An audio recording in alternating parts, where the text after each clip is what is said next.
जय हिंद दोस्तों, मेरा नाम सौरभ कुमार गुप्ता है। आज मैं बात करने वाला बीपीएससी ट्रायल 3.0 के बारे में।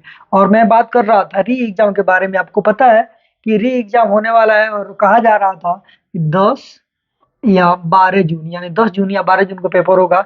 लेकिन किसी कारणवश कहा जा रहा है कि यह पेपर लगभग 20 जून के बाद होगा। और हो सकता है कि 20 जून के बाद का मतलब ये हुआ कि जुलाई में भी पेपर आपका हो सकता है। संशय इसलिए बना हुआ है क्योंकि यूपीएससी के द्वारा जो पेपर होता है वो 16 तारीख को पेपर होना है। 16 तारीख को होगा तो यानी मान के चलिए कि आपको पेपर 20 के बाद ही कंफर्म हो सकता है। तो बात करते हैं पेपर जब भी हो, लेकिन अपनी तैयारी को पूर्णतः बनाए रखिए और लगातार पढ़ते रहिए जिससे आपकी तैयारी अच्छा से हो सके। बात करते हैं बीपीएससी ट्रायल 3.0 एग्जाम में आखिर देरी क्यों। एग्जाम में सबसे बड़ी देरी की बात ये हुआ कि आपको तो पता है कि जो एग्जाम हुआ था 15 मार्च या 16 मार्च को, तो पेपर हुआ 15 मार्च या 16 मार्च, जिसमें 15 मार्च वाला पेपर रद्द हो गया। आपको पता है कि इसमें नकल का ऐसा बात किया गया था, चीटिंग हुआ था, चीटिंग होने के कारण रद्द हो गया। और ये 16 तारीख को टीजीटी पीजीटी का पेपर होना था, वो भी पेपर रद्द हो गया। कहा जा रहा था कि 5 अप्रैल को होगा, 5 अप्रैल, लेकिन 5 अप्रैल को न होकर जब 5 अप्रैल का बात आया तो आचार संहिता लग चुका था। आचार संहिता लग गया तो उसके चलते चुनाव प्रक्रिया शुरू हो गया। अब लगभग 4 जून को निर्णय आएगा, नहीं 4 जून को निर्णय आएगा, उसके बाद ही आपको पेपर होगा। तो हम लोग मान के चल रहे थे कि 10 या 12 जून को आपका पेपर होगा, लेकिन 10 या 12 को नहीं होगा, ये पूरा होगा। हमको लग रहा है 20 या 25, यानी 20 से 25 के बीच में 100% होगा पेपर होने का। 20 से 25 के बीच में 100% पेपर होने की पूरी पूरी चांसेज है। अब बात करते हैं यस्टेड एग्जाम। यस्टेड एग्जाम रद्द होने के कारण क्या है? तो रद्द होने का कारण सिंपल यही है कि जो सेंटर की व्यवस्था सही से नहीं हो पाया है, अभ्यर्थियों का रोल नंबर इत्यादि जो भी होता है मैचिंग नहीं हो पाया है, और इसी कारण पेपर रद्द हो गया है। ऐसा नहीं है कि जो आपको पेपर रद्द हो गया तो पेपर नहीं होगा, 100% पेपर होगा।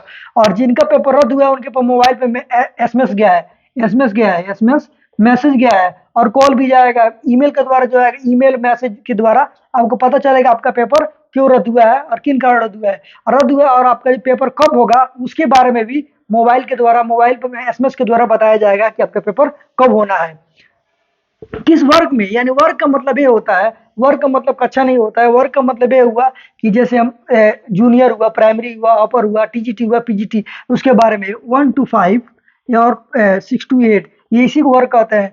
1 से 5 और 6 से 8, 9 से 10 और 11वीं से 12वीं।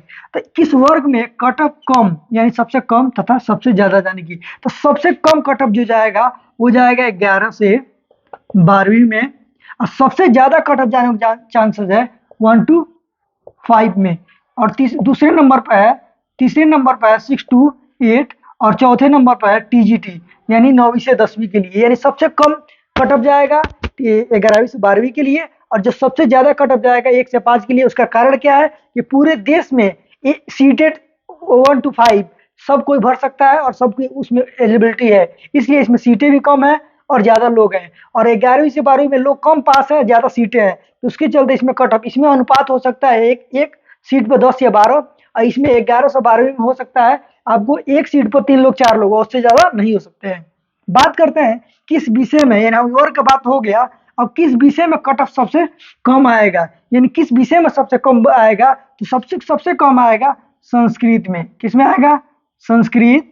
फिर दूसरा आएगा उर्दू, यानी उर्दू और संस्कृत में सबसे कम कट ऑफ आएगा। और सबसे ज्यादा कट ऑफ आने के पूरे चांसेस है सोशल साइंस में। आपको पता है कि सोशल साइंस में बहुत ऐसे विषय होते हैं, उनके चलते उसमें कट ऑफ ज्यादा जा सकता है। क्या बीपीएससी ट्रायल 3.0 और 4.0 में डोमिसाइल नीति लागू होगा? तो जी नहीं, बीपीएससी ट्रायल 3.0 में डोमिसाइल नीति बिल्कुल नहीं लागू होगा, क्योंकि जो फॉर्म भरा गया है वो पहले ही फॉर्म के अनुसार होगा। कब आएगा वो तो बताया जाएगा बीपीएससी के द्वारा। लेकिन बीपीएससी 4.0 में डोमिसाइल नीति लागू होने की पूरी चांसेज है, क्योंकि अगले साल चुनाव है, तो चांसेस मान के चलिए कि डोमिसाइल नीति लागू हो सकता है। और अगर नहीं लागू होगा तो मान के चलिए बहुत अच्छे से परीक्षा कराया जाएगा, लीक वगैरह की चांसेस नहीं रहेगा, अदर स्टेट वाले आरक्षण नहीं ले पाएंगे। आपको पता है कि अदर स्टेट वाले आरक्षण लेकर नौकरी कर रहे थे, तो काफी ज्यादा लोग टीचर निकल रहे हैं, बाहर हो रहे हैं, उनकी नौकरियां खत्म हो जा रही है। तो इस बार परीक्षा में क्या बदलाव होने वाला है? इस बार परीक्षा में बदलाव ये होने वाला है कि डोमिसाइल नीति तो भले लागू हो चाहे ना हो, लेकिन परीक्षा की नीति को बहुत अच्छे से किया जाएगा, और इसमें जिसको जितना आरक्षण मिला है उस अनुसार करेगा।